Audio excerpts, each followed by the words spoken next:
Samajwadi party प्रमुख अखिलेश यादव ने भाजपा पर चर्चा से बचने का आरोप लगाया। उन्होंने कहा कि भाजपा की कोशिश रहती है कि चर्चा न हो। जब चीन के सवाल पर विपक्ष जानकारी चाहता था तो भाजपा पीछे हट गई। अखिलेश ने जानकारी दी कि चीन के साथ संबंधों पर विचारशील फैसले जरूरी हैं। बोले कि हमने बहुत सारी जमीन खोई है, पहले भी खोई है और बाद में भी खो दी। फौज के लोग क्या कहते हैं वो सामने आए ताकि देश की जनता इसे जान सके। मिलेगा। देखिए, बीजेपी की कोशिश रहती है कि चर्चा ना हो, और ये हम लोगों ने अभी देखा ही है कि जिस समय चीन के सवाल पर लीडर ऑपोजिशन और अन्य दल जानकारी हासिल करना चाहते थे, भारतीय जनता पार्टी पीछे हट गई। और इस बात को हम कई बार दोहराते हैं, चीन के साथ हमारे कैसे संबंध हों उस पर हम लोगों को हमेशा विचार कर करके फैसले लेने चाहिए।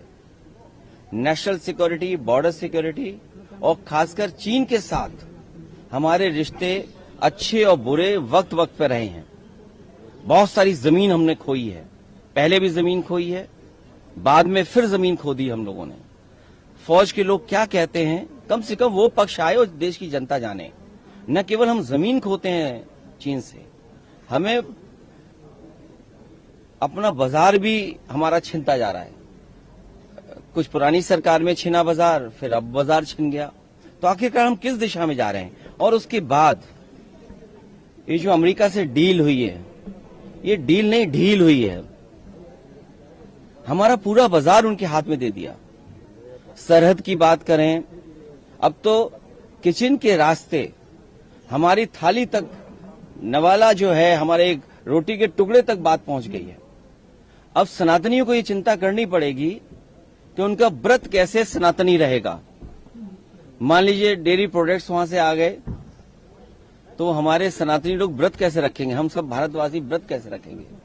बड़ा चिंता का विषय है। और फिर सीधा सीधा हमला है। जो भारतीय जनता पार्टी के संगी साथी समय समय पे स्वदेशी का नारा देते थे, आखिरकार वो लोग कहां हैं?